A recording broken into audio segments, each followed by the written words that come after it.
Well, friends, we're doing something different today. We are talking Emily Henry's books, but more importantly, we are ranking them. I'm going to share my personal rankings for her adult romance books, and some of her books are some of my all-time favorite reads. So let's talk Emily Henry.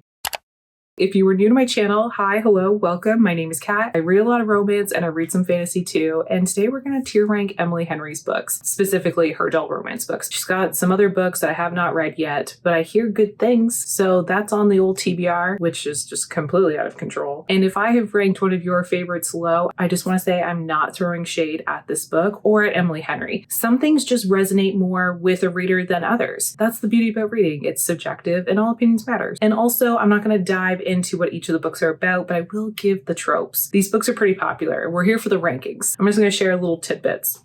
I hope that's enough. I feel like it is. We're going to start off with my fifth pick, and that is Happy Place. This caused a lot of discourse last year. People either loved it, they went feral for it. They're like, this is the most romantic thing ever written. And then some people like myself didn't love it. This is second chance romance. It's a big vacation book. You've got a little bit of fake dating, which if you know me, I love. Kind of a little bit of a found family vibe because it centers around a group of friends that are pretty tight. But I feel like the major trope in this would be the dual timeline and the second chance romance. Those two are reigning supreme in this book. Personally struggled with this one. I felt like when I was reading it, when things got intense and emotions were running heavy, I felt like I was treading water for a really long time and I just needed a reprieve. I was like, please help the girl out. Girl was getting tired. I also just want to say that I'm very specific with my second chance romance. I feel like for me, that is a tough trope to sell. But there was a level of just lack of communication, which is honestly very relatable. That's very real. So I feel like there was accurate representation. I just didn't love it. Like I wouldn't go,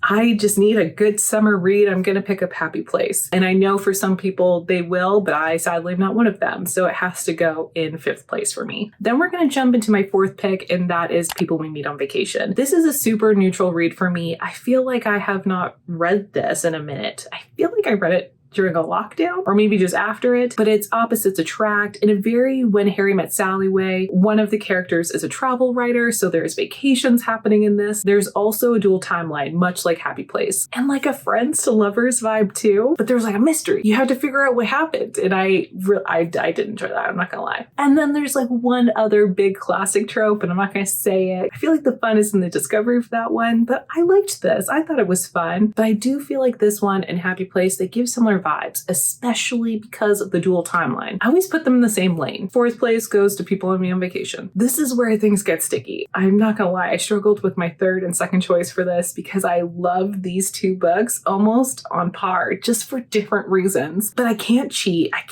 can't give it a tie. So we're gonna give the third place to Funny Story. This is her latest release. I really enjoyed this one. People are saying that it's giving love triangle. If you see that, I mean, I wouldn't necessarily say that myself. I would say it's like a second shot at life. Is that a trope? Can I just say that's a trope? I'm gonna get roommates, you're gonna get forced proximity, you're gonna get a little bit of fake dating and friends to lovers. But I really feel like this was really strong in the found family aspect. But the message in it was just, you can change your life and it can be okay. It can be better than you ever expected. And that just deeply resonated with me. So this just holds such a special place in my heart. I loved everything about it. That's why it's so difficult to be like, I have to put this third, but yeah, third place goes to Funny Story.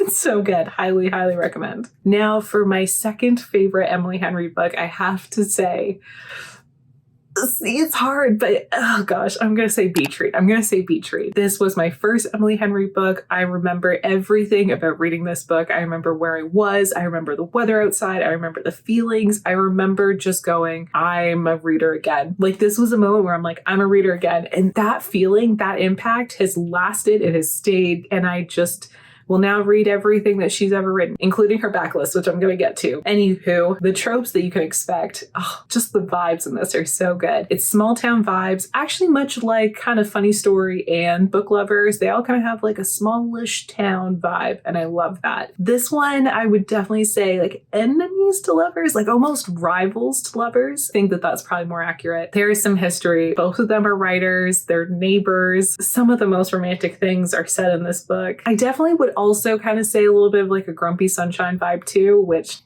If you know me, you know I love that. And I just loved it. I feel like this one is for the writers. It made me wish that I was a writer, but I think that it's beautiful, and I think that it's honest, and I think that it's relatable and real and wonderful. Highly recommend isn't a term big enough for this book. This is an experience that I just think everyone should have. Yes. Which means that my favorite book, my favorite Emily Henry book, the top pick on this list is Book Lovers. This has kind of like a workplace, not a workplace romance, but they're in the same field. One of them is an editor, the other is a literary agent. They've crossed paths. So like they're in the same industry. Loved that. There's an independent bookstore. There's a sister story here. Much like her other books, especially my top three, I found healing properties in these books. They just spoke to my soul in some sort of way that I can't put into words. I personally bawled my eyes out. I remember sitting there reading a very crucial part of this book and just sobbing. And my mom entered the room where I was and she's like, "Oh my gosh, are you okay?" And I'm like,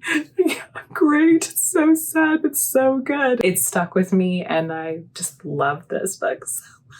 I love it so much. Where I think Beach Read is for the writers, I feel like this one's for the readers. I feel like this is for the book lovers, and I just can't say enough good things about this one. So it just has to take my top tier spot. Plus, I refer to you all as book lovers, so it just makes sense. So that is the list, and that is how I'd rank them. Please feel free to let me know your thoughts and feelings if you have read any of these books, if you are new to her books, if you agree with this ranking, if you would rank them differently. Let me know in the comments, and I will see you in the next one. Bye, book lovers.